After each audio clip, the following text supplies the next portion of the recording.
Mesdames et messieurs, bonjour et bienvenue à cette grande édition de ce jeudi avec moi-même Michel Iladoukounda.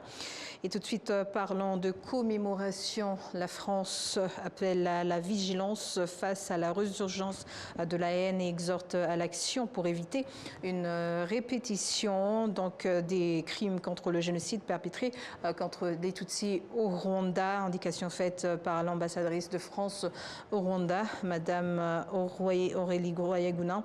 Alors, l'ambassade de France au Rwanda rendait hommage ce jeudi aux anciens agents des services français au Rwanda massacrés pendant le génocide perpétré contre les Tutsis. Plus de précisions avec Jean-Damascène Manishimwe. Nous sommes rassemblés pour honorer la mémoire de nos collègues assassinés dans le génocide perpétré contre les Tutsis d'avril à juillet. Je vais maintenant vous lire leurs noms. Tony Kabanda, Hildegarde Kanziga, Jean Karangwa. L'ambassadrice de France au Rwanda, Aurélie Gourayaguna, citant les noms des anciens agents des services français au Rwanda, tués pendant le génocide perpétré contre les Tutsis en 1994. Nous faisons cette commémoration en présence de la famille de nos collègues, ces victimes, ces 17 agents qui ont été assassinés et que malheureusement l'ambassade n'a pas été en mesure de protéger. Nous partageons le deuil des familles et nous nous inclinons devant leur souffrance. L'incapacité pour l'ambassade de France de protéger ses anciens agents, c'est ce qui est ressorti aussi du témoignage en mémoire de Kabanda Tony, présenté par sa nièce, Ida Alexandra.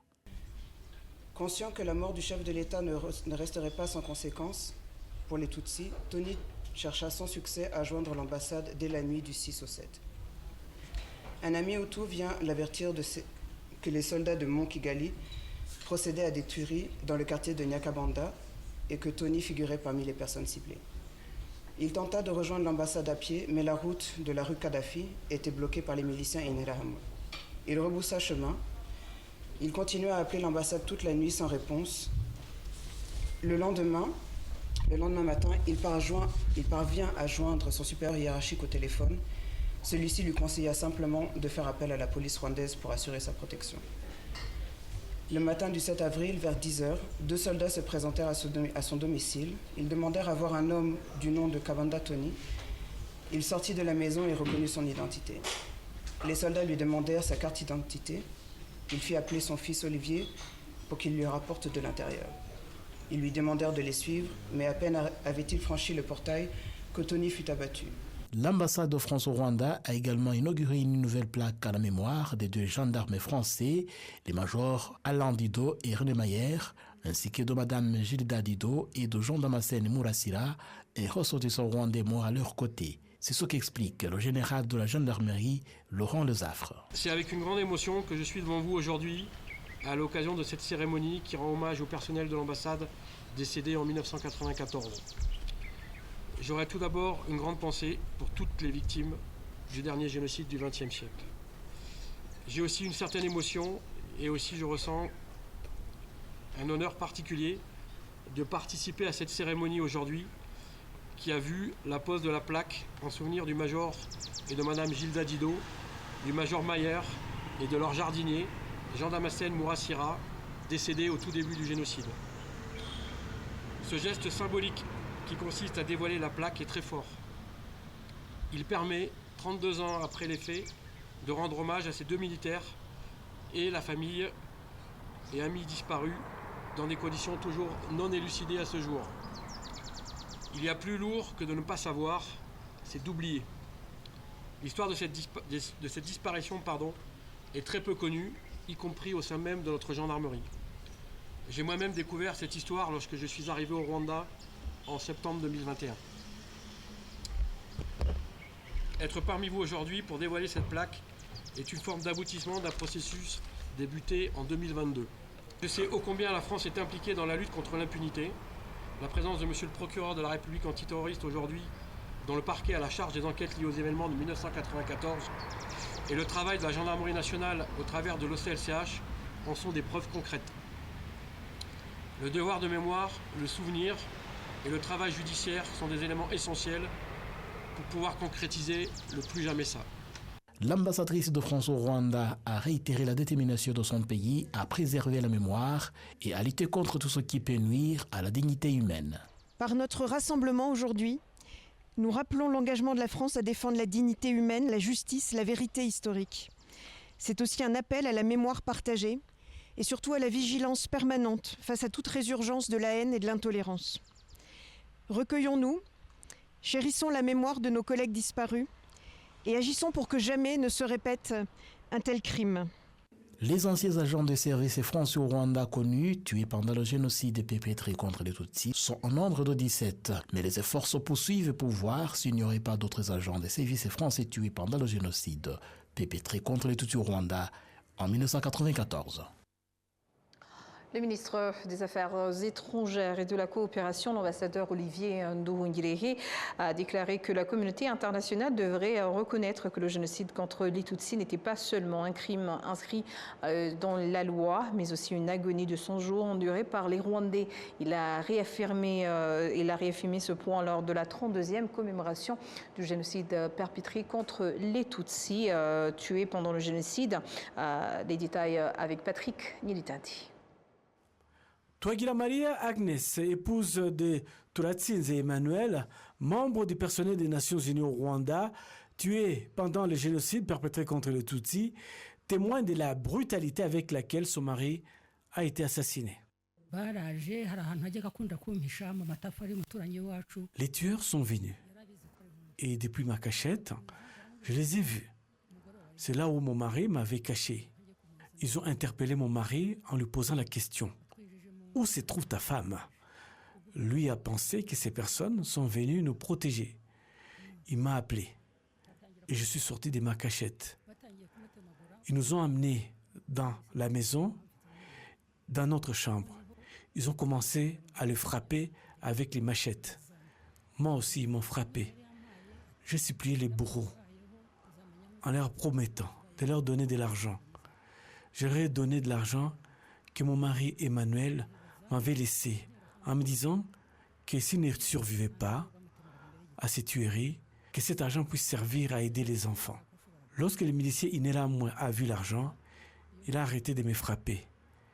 Et mon mari en a profité pour fuir la pièce, remplie de sang. Et une fois en dehors de la maison, il est tombé nez à nez avec les militaires ex-FAR qui l'ont abattu d'une balle dans la tête. La coordinatrice par intérim du Bureau des Nations Unies au Rwanda, Fatmata Loveta Sesai, a salué la force de caractère des survivants du génocide contre les Tutsis qui ne se sont pas enfermés dans leur douleur et qui ont su se reconstruire. Including Ibuka. This is an organization of survivors. Je suis profondément reconnaissante à l'organisation Ibuka, dont les membres ont subi des blessures si graves que le monde ne pourra jamais les comprendre. Nous vous remercions de ne pas les avoir abandonnés et de poursuivre la reconstruction grâce au soutien des dirigeants éclairés du pays. Je remercie également les anciens employés des Nations Unies pour leur contribution à cette communauté. Alors que le Rwanda commémore pour la 32e fois le génocide perpétré contre les Tutsis, le ministre des Affaires étrangères de la coopération, l'ambassadeur Olivier Nduhungirehe, a déploré que certains souhaitent encore que de telles atrocités se reproduisent. Chaque année, le 7 avril, les Nations Unies commémorent les victimes du génocide perpétré contre les Tutsis en 1994 et rendent hommage aux Tutsis. Il est consternant de constater que certains pays soutiennent la répétition de tels actes. Il est déchirant de voir les Banyamulenge se faire tuer sous les regards passifs des employés des Nations Unies, y compris des soldats de l'ONU. Un autre message rappelle que commémorer le génocide perpétré contre les Tutsis, c'est se souvenir de l'histoire et empêcher que de telles atrocités ne se reproduisent. Et l'ambassadeur du Rwanda au Kenya, Ernest Rwamucyo, a appelé les organisations internationales à aller au-delà de la simple reconnaissance de leur défaillance dans la prévention du génocide perpétré contre les Tutsis. Il les a exhortés à jouer un rôle actif dans la lutte contre le négationnisme, la banalisation du génocide, les discours de haine, l'impunité et d'autres signes avant-coureurs observés dans plusieurs régions du monde. Il s'exprimait lors de la conférence internationale sur la prévention du génocide à Nairobi. Plus de détails avec Jean-Benoît Michel. Cette rencontre internationale consacrée à la prévention du génocide est portée sur le parcours du Rwanda dans la reconstruction post-génocide, ainsi que sur les efforts en faveur d'une Afrique unie. Elle a été organisée par l'ambassade du Rwanda au Kenya dans le cadre de la 32e commémoration du génocide perpétré contre les Tutsis. L'ambassadeur Ernest Rwamucyo a rappelé que l'inaction de la communauté internationale face aux signes avant-coureurs du génocide a contribué à son exécution rapide et d'une extrême violence. Nous nous réunissons aujourd'hui alors que la prévention du génocide est plus urgente que jamais. L'histoire nous enseigne qu'un génocide ne survient pas soudainement, mais qu'il est précédé de signes avant-coureurs souvent ignorés. Il se caractérise par la division, la déshumanisation et l'inaction à la haine. C'est ce qui s'est produit au Rwanda pendant longtemps, sans qu'aucune action ne soit prise pour l'empêcher. La communauté internationale doit faire plus que reconnaître ses échecs. Elle doit s'engager activement à lutter contre la discrimination, les discours de haine et l'impunité partout où ils apparaissent. De son côté, Alice Wairi Monderitu, ancienne conseillère spéciale du secrétaire général de l'Organisation des Nations Unies pour la prévention du génocide, a insisté sur l'importance d'utiliser l'expression exacte le génocide perpétré contre les Tutsis au Rwanda et de rejeter toute forme de négation ou de minimisation. Pour comprendre comment le génocide contre les Tutsis a été planifié, il faut rappeler que son impunité a commencé dès sa commission, notamment au sein même du Conseil de sécurité de l'ONU. Il est frappant de constater qu'à cette époque, le Rwanda y était représenté par un ambassadeur du régime qui commettait ce génocide. Malgré les dénégations constantes, la communauté internationale a fini par reconnaître ce crime en instituant une journée de commémoration portant son nom exact, le génocide perpétré contre le Tutsi au Rwanda. Lorsque certains utilisent d'autres termes, il est important de les corriger. L'universitaire et juriste Kenya Paul Lumumba a pour sa part souligné que l'Afrique a traversé de nombreuses tragédies de la colonisation à l'esclavage, sans que les promesses « dis plus jamais ça » ne soient réellement tenues. Il a salué la résilience du Rwanda et les efforts remarquables entrepris pour reconstruire le pays et renforcer l'unité nationale après ce génocide. After 100 days, the pessimists Après 100 jours durant lesquels le Rwanda avait été pratiquement effacé sur la carte, ces enfants courageux, sous la direction du président Paul Kagame, ont entrepris un travail immense. Nettoyer Kigali, enterrer dignement les victimes, reconstruire les institutions et relancer le processus de développement. Aujourd'hui, le Rwanda est devenu un modèle. Pourvoir des infrastructures modernes, un système de sécurité efficace et une gouvernance organisée. Il faut aller à Kigali. Les participants à cette conférence ont également échangé sur le rôle de chacun dans la prévention du génocide, en insistant notamment sur la responsabilité des gouvernements à promouvoir le développement, lutter contre les formes de discrimination et renforcer la cohésion sociale. Le procureur national antiterroriste en France, Olivier Christen, déclare que la France reste déterminée à traduire en justice les suspects génocidaires, en justice les suspects donc se trouvant sur ce sans seule indication faite à Kigali ce jeudi, alors qu'il se joignait à l'ambassade de France au Rwanda pour honorer la mémoire des anciens agents du service français au Rwanda tués pendant le génocide perpétré contre les Tutsis en 1994. La justice française s'est engagée depuis maintenant de nombreuses années afin de pouvoir enquêter et puis renvoyer devant la cour d'assises les génocidaires qui étaient venus habiter en France, résider en France à la suite du génocide de 1994. Et au départ, on peut même dire que la spécialisation de certains magistrats et de certains gendarmes pour pouvoir lutter contre l'impunité et donc enquêter et poursuivre ces individus, cette spécialisation a été créée pour répondre à ces faits-là, pour pouvoir traiter en France les dossiers liés au génocide et contre les Tutsis au Rwanda. Donc ça, c'est la première approche globale. Cela a porté ses fruits puisque je rappellerai qu'il y a eu 12 procès qui se sont tenus en France pour juger des génocidaires donc devant la cour d'assises de Paris et qui ont conduit à la condamnation de 8 personnes, certains de ces procès étant des procès en appel. Donc 12 procès en tout, avec 8 personnes qui ont été condamnées.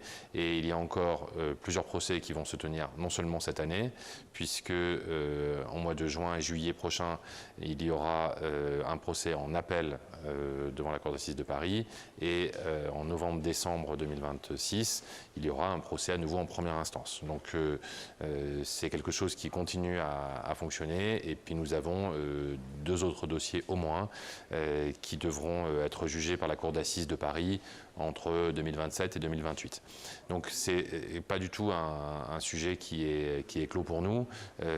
Nous avons donc non seulement, et conformément à l'engagement qui avait été pris par le président de la République française à plusieurs reprises, un fort investissement de la justice française pour lutter contre l'impunité donc des personnes qui ont été impliquées dans le génocide commis ici en 1994.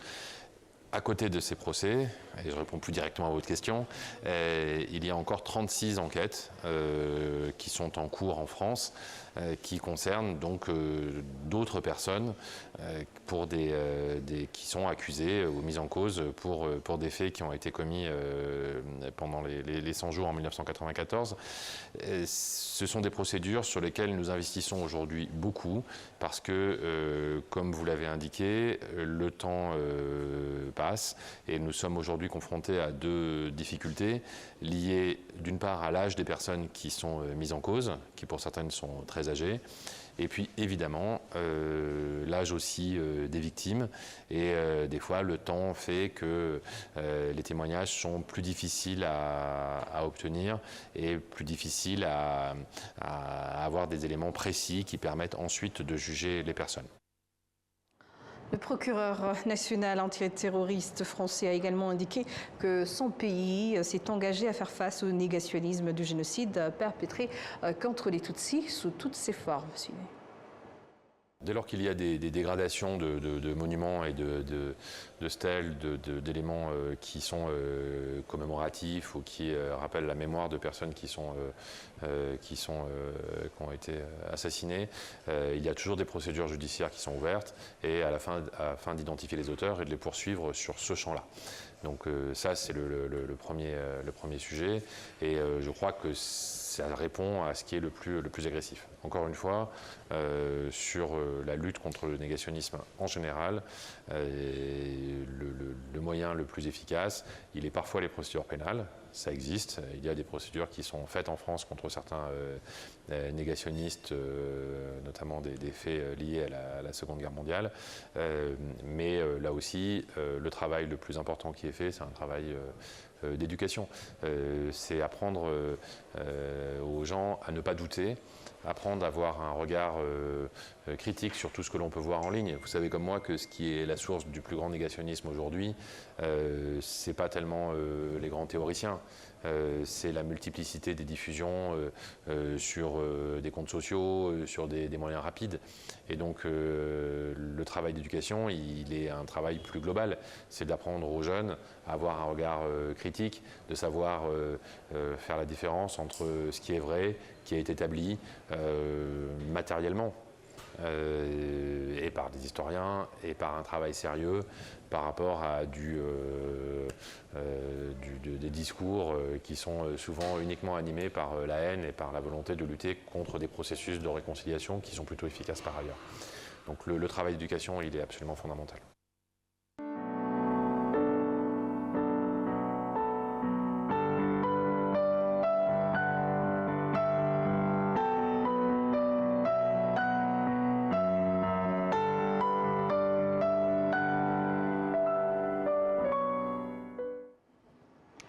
À présent, parlons de la ville de Kigali qui a annoncé qu'à compter de ce vendredi 24 avril, les bus publics emprunteront des itinéraires dédiés permettant aux passagers d'arriver plus rapidement à destination.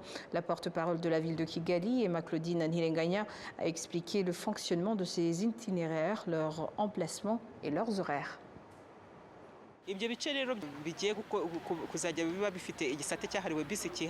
Ces itinéraires que nous devrions respecter en les laissant uniquement aux bus et en transport en commun, il y a notamment la route venant du centre-ville en passant par Péage, puis Rwandex, Sonatube, Giporoso, Remera, jusqu'à l'arrêt connu sous l'appellation Kiamitsing. Tout au long de ce trajet, il y aura un espace réservé uniquement aux bus, à l'aller comme au retour. Cela permettra aux transporteurs en commun d'aller plus vite, aussi bien à l'aller qu'au retour. L'horaire sera le suivant, de 6h à 10h et de 17h à 21h.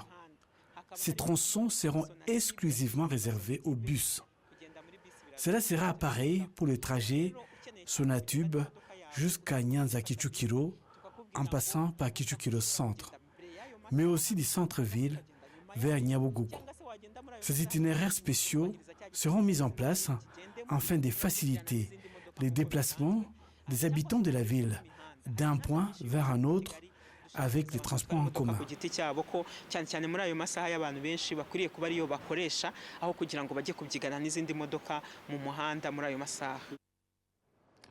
Et les habitants de la cellule de Bihungwe, dans le secteur de Mudende, district de Ruavu, se réjouissent d'avoir accédé à l'électricité pour la route pour la toute première fois. Ils affirment être très satisfaits et s'engagent à en faire usage productif dans tous les domaines. Et à Rusizi, au premier poste frontière de Rusizi, entre le Rwanda et la République démocratique du Congo, 54 Rwandais de retour du Congo voisin ont été accueillis par les autorités locales. Ils ont été pris en charge par différents services de sécurité et des représentants du gouvernement. Parmi ces personnes, on compte 32 femmes et 22 hommes. Après leur arrivée, ils ont été immédiatement conduits au camp temporaire de Nyarushishi, où ils vont passer quelques jours afin de les aider à rejoindre leur famille.